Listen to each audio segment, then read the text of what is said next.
people! Welcome back to my channel. This is your Mama Sam. Hola mga amigo, amiga, kumare at kumpare. Kamusta kayong lahat? Sana lahat po kayo ay okay at safe ngayong araw na to. At syempre kung ako naman ang tatanungin nyo, nakikita naman ninyo ang beauty ng Mama Sam ninyo. Fresh overload pa rin, di ba? Ganyan talaga kapag umiinom ka ng maraming vitamin C plus kumakain ka ng maraming banana. Dahil sa banana, nakakaloka ang ganda ng Mama Sam ninyo. Charot! So, kamusta naman kayong lahat? Nag-Ovaltine ba kayo ng bonggang-bongga? Kasi ako, yes, kaya energetic ang Mama Sam ninyo every day. So, yun. Marami akong hatid na chika sa inyo. Pero, syempre, bago tayo chumika ng bonggang-bongga, gusto ko muna mag-shoutout sa mga ilang laging sumusubaybay dito sa Mama Sam Vlogs. Araw-araw, lagi-lagi. Gusto kong pasalamatan, syempre, sa walang sawang suporta na binibigay sa akin ni Sonny Masil JJ. Hello, hello, hello na.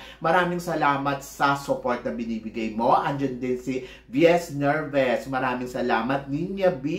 Si Eds Rapio, maraming salamat. Si Alson Gutierrez na lagi din nakatutok dito. Si Robert Casanyas, maraming salamat. Edwin Pakulnaya, maraming salamat. And then of course si Edhi na tumututok talaga at nag-aabang ng ating mga vlogs. At saka syempre ang reyna ng kagandahan na si Christine Ann Perez. So maraming salamat sa suporta at pagmamahal na binibigay ninyo araw-araw, kaya shout out sa inyong lahat. And then of course sa mga bago nating subscribers dyan, hello. Maraming salamat sa pag-subscribe ninyo syempre dito sa Mama Sam Vlogs. So syempre marami akong hatid na chika sa inyo ngayong araw na to na talaga naman, oh my gosh, magtataas ang kilay ninyo sa mga pag-uusapan natin ngayon. Kaya guys, wag na nating patagalin ang ating mga chika. Para sa una natin chika, Mama Sam, Mucha Datol, tingin mo Mama Sam, bakit hindi pa siya nasusundan bilang reyna ng Miss Supranational from the Philippines? Yes, 2013. So, ilang taon na? It's almost magto 12 years na hindi pa natin nasusundan ang reyna natin. Parang pangalawang reyna sa supranational. So, medyo mahigpit kasi ang labanan talaga sa supranational. Hindi ko rin alam kung ano bang hinahanap ng supranational. Bakit hindi nila makita ang ganda ng Pilipina? Last year, di ba, kung di ako nagkakamali, ang nakuha natin ay top 12 at nanalo tayo ng Miss Asia and then Miss Supranational Asia, and then noong nakaraang taon ay nag-first runner-up tayo, and I hope na itong taon na to ay manalo na tayo ng bonggang-bongga kay Tara Valencia, di ba?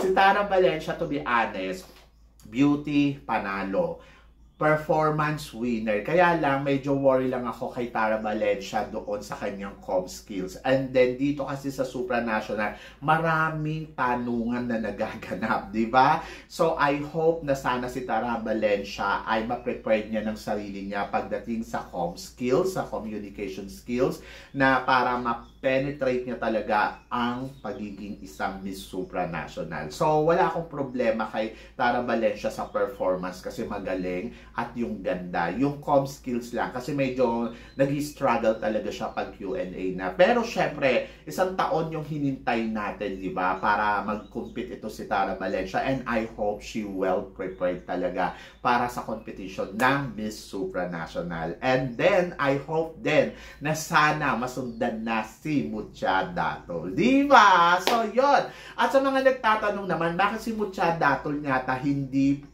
sumasali ngayon sa Miss Universe Philippines? Kasi nga, di ba, maraming kandidata ngayon na title holder na nagsasalihan or mga runners-up. I think si Mucha Datol, kontento na siya kung ano yung meron siya. At ayun nga, di ba, the only one Miss Supranational from the Philippines. Di ba? So, yun. And tignan natin in the future kasi bata pa naman si Mucha Datol, and then malay mo mag-join siya, di ba? Hindi natin alam. Pero ayan yung abangan natin ng bonggang-bongga. And then para naman sa sumunod natin chika, kahapon nga naganap na ang press con para sa laban ni Diamante sa Reina Hispano-Americana 2025. Ito na yung hinihintay natin. Sobrang tagal natin itong hinihintay. At ito na finally na mukhang lilipad na kasi nagkaroon na nga siya ng send-off yesterday. Send-off party and then conference para sa kanyang laban sa Reina Hispano-Americana. Siyempre, ang tanong ng lahat, si Diamante na kaya ang susunod na Win-Win Marquez, di ba? Na nag-title nga dito sa Reina Hispano-Americana. Si Diamante ay nag-under training ng pasarela kay CJ Opiasa kung saan naman ang ating first runner-up sa Miss Grand International. I think yung nakita ko yung pasarela niya yesterday, kabog ang lola mo, talaga namang umeeksena, umuora ng bonggang-bongga. Pero syempre, mas gusto ko makita kay Diamante yung natural move niya talaga sa entablado ng Reina Hispano-Americana. Alam natin na medyo matindi ang bakbakan dito kasi nga mga Latinas. And I hope na maibigay niya ang best niya, di ba? Kasi dapat makitaan talaga siya dyan na pagiging natural.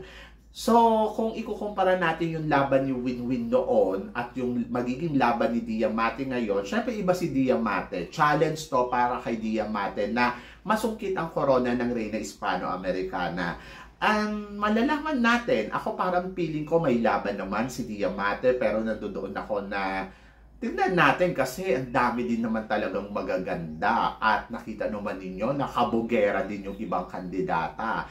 But I hope na sana talaga masungkit niya ang corona. Doon naman sila nagsasabi na hindi mananalo yan dyan. Wish all the best na lang natin, di ba? Para i-wish na lang natin yung best para kay Diamante. And then, tignan natin at higit sa lahat, supportahan natin ng bonggang-bongga. Si Diamante ang kauna-unahan na, pangalawang kandidata na magkukumpit sa international pageant. Actually, pangatlo na kasi di ba nauna yung Asia, tapos yung tourism, tapos ayan na, Reina Hispano-Americana na. And good luck! So I wish all the best para kay Diamante sa compete niya sa sa Reina Hispano-Americana 2025. Ang tanong, makuha niya kaya ang nanuro sa kanya ni CJ Opiasa? So, abangan natin yan. Di ba? Nakakaloka. Anyway, good luck. Basta ang alam ko may baon siya. And then, para naman sa sumunod natin, chika, Herlyn Budol.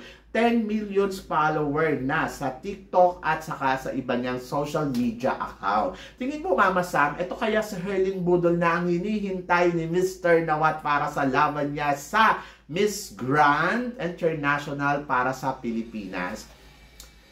Alam niyo, sa totoo lang, maraming nag-aabang kay Herlyn Budol na sana mag-compete nga dito sa Miss Grand International kasi alam naman natin na si Herlyn Budol ay kung hatak ng tao ang pag-uusapan, malaki ang hatak ni Herlyn Budol.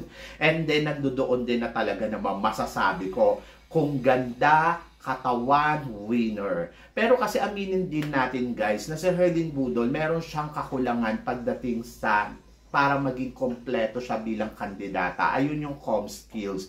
Tagalog na nahihirapan na siya.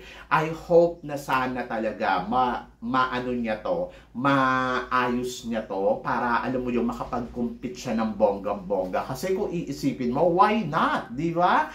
At kung hindi din naman sasali sila Michelle D, sila Aliana Aduana, why not? I-try natin Herlyn Budol para sa Miss Grand Philippines. Di ba? So, I hope so na mag-compete siya. Pero sabi nga ni Christine Ann Perez, kung makakakuha pa daw ng iba, bakit hindi? Pero ako, kung kaya naman, why not? Diba? So, yun, nakakaloka. Tumbling talaga ako kay Herlyn kasi nga, diba, tignan nyo naman, my gosh, 10 million followers. Alam naman natin sa Miss Grand, ang hinahanap nila yung mga ganitong kandidata na, alam mo yun, maraming followers, kumakabog, at saka talagang yung, alam mo yung hindi na talaga maawat. Charot. So, yun. So, I wish talaga. Kasi sa Herlyn, magaling sa Herlyn Budol ng first runner-up nga sa Binibining Pilipinas, di ba? So, ibig sabihin, kaya niya talagang manalo sa Miss Grand Philippines. Kaya lang, siguro kailangan lang niyang magdoble effort para sa kanyang laban, lalo na sa com skills talaga. So, seryosohin lang niya konti. kaya yan. Diba? So, yun. So, para naman sa sumunod natin, chika, kahapon, pumutok nga yung balita sa social media. Kasi nga, ito nga si Kurt Bondat ay nagpunta sa Mr. Pilipinas Worldwide kung saan magiging isa siya sa mga magiging officially candidates ngayong taon na to. So ayun naman ay gusto ng lahat din, di ba? Kasi after niya nga maligwak dito sa Mr. World Philippines, ayun, so maraming nagsabi na try mo mag-supranational at isa na ako doon. And then parang feeling ko yung nakita ko yesterday si Kurt Bondat, natuwa ako kasi parang this is it. So sana lang talaga mag-align sa kanya mga star sa langit, alam mo yon, na parang makuha niya kung ano yung gusto niyang makuha dito sa laban niya sa Mr. Worldwide. Maraming mga corona dito eh. Ang mga title na pinag-aagawan dito, Mr. Global, Manhunt, and then nandiyan din yung Mr. International. Actually, qualified siya sa lahat eh. Pero syempre, ang hinihit niya ay Mr. Supranational. And then tignan natin kung siya nga ba ang ipapadala natin ngayong taon na to dito sa Mr. Supranational 2024. Are you excited for him? Kasi ako, yes, sobrang excited na ako. At laban yan. Diba? So, yun. At para naman sa sumunod na chika, Miss Universe Philippines oncoming na, Mama Sam. After natin mag-place noong 2020 top 21, 2021 top 5, 2022 El Tocuyo, 2023 top 10, tapos ngayon 2024 top 30. Tingin mo, Mama Sam, time na ba talaga kailangan pumili ng mas mahigpit na kandidata para sa magiging laban natin sa Miss Universe? Hay nako, nakakaloka yan. So kung ako tatanungin ninyo, yes, sana mas makita ng Miss Universe Philippines Organization kung sino nga ba ang kadapat-dapat. Kasi kung tutuusin, kung titignan mo yung ranking ha, palayo na tayo ng palayo, ngayon top 30 na. So, hanggang first cut lang ang nararating ng kandidata natin. So, I hope na sana makakuha tayo ng kandidata na makarating hanggang sa dulo ng kompetisyon. Yung hanggang sa dulo talaga. Hindi yung pang top 30 lang. Tapos, bibigyan ng special award. Nakakaloka yan. So, I hope. So, it's time na kailangan talaga na makita nila kung ano yung mga dapat gawin at sino nga ba yung mga dapat ipadala, di ba? Sa ngayon, marami tayong kandidata na naririnig na magkukumpit nga sa international pageant at sa Miss Universe Philippines na galing na sa mga international pageant. Andiyan si Winwin Marquez kung saan isa siya sa mga pinag-uusapan sa social media na sasali nga daw dito sa Miss Universe Philippines pero wala pang konfirmasyon. Ayon, pag nagkataon, magandang laban to. Pero si Winwin nga ba ang dapat natin ipadala sa Miss Universe kung sakasakali? Kung sakasakali, ang bala kasi ni Winwin dito, of course, maganda ang profile. Tapos, nandoon na alam naman natin caliber siya. Pero syempre, huwag tayong mag-expect kung ano yung nagawa niya noon ay magagawa niya ngayon. Pero nandoon na siguro, kailangan mo magtiwala sa kanya kasi alam mo di kalibre siya. Tapos, ang maganda kay Winwin ay magaling. Kumbaga, bagong offer sa Miss Universe bilang mother. Tulad nga na sinasabi ko, si Winwin ay isang nanay na sasali sa Miss Universe Philippines at wala pa tayo napapadalang ganon. At kung sakaling siya yung may papadala natin, baka naman makarating na tayo sa top 5, di ba? Kasi nga yung Venezuela, hindi naman natakot magpadala ng mother at nakita naman ninyo nakarating sa top 5. At si Miss Colombia, ganun din. Hindi din sila natakot magpadala ng mother at nakarating din sa top 5. And then, try natin, Winwin Marquez. Why not? Di ba? So, parang feeling ko maganda ang laban dito ni Winwin at kaya niyang marating ang top 5 sa competition ng Miss Universe kung sakasakali. Pero, kailangan niya pa rin maghanda ng bonggang-bongga repackaging or transformation, transition bilang bagong kandidata. Kasi kung mananatili siya katulad ng noon, ay walang mangyayari. So, dapat medyo may bago talaga na makikita sa kanya na para mapapawaw ang organization, para siya ang mapili bilang Miss Universe Philippines. So, I hope na magawa niya yon. And then, isa din sa mga pumutok na balita yesterday na ito, mukhang confirm nga, si Maureen Montaigne, ang dating Miss Globe. title holder. So, ako para sa akin, si Maureen Mountain, dami nang nasalihan neto, di ba? So, ang nagiging problema, parang it's the same sa tuwing sasali siya. Pero I hope na sana this time, mapaghandaan niya ng bonggang-bongga. Challenge to and risky para kay Maureen Mountain. Risky kasi syempre title holder na siya, tapos sasali siya dito. So, challenge dahil bongga kasi talaga i-challenge niya yung sarili niya, paano siya magre-repackage bilang kandidata, and then ano yung transition, at ano pa yung makikita natin sa kanya. Magaling ang isang Maureen Mountain at nasubukan na natin to na mag-compete, pero yung laban niya sa Binibining Pilipinas, sa totoo lang, medyo talagang 50-50 siya dun eh. But I hope na sana makita niya kung ano yung mga kulang, ano yung mga dapat idagdag, at ano ang transition na mangyayari sa kanya during sa laban niya dito sa Miss Universe Philippines. Kasi nakakaloka naman kung sasayangin nyo lang Maureen Mountain, di ba? So, I hope na sana, kasi maganda din tong ipadala natin sa Miss Universe, and then I think malakas yung laban ni Maureen Mountain kung sakasakali. At tignan natin, abangan natin kung sino nga ba ang makakapag-uwi ng corona sa kanila ngayong taon na to. So, yan! Kayo guys, ano guys ang masasabi ninyo? Tingin ba ninyo, taga Binibining Pilipinas na kaya ang mag-uuwi ng corona ng Miss Universe this year? So, yan yung abangan natin. Mukhang malakas ang laban talaga ng taga-Binibining Pilipinas. At si Christine Ann Perez gusto yan. Charot! So, yan. So, syempre, comment below kung ano naman ang chika mo dito sa mga pinag-uusapan natin ngayon. So, syempre, maraming salamat sa suporta at pagmamahal na binibigay ninyo, syempre, dito sa channel ko. At sa mga hindi pa po nakaka-subscribe dyan, please don't forget to click like and subscribe my channel at i-click nyo na rin po ang notification bell para more updated kayo sa aking mga chika.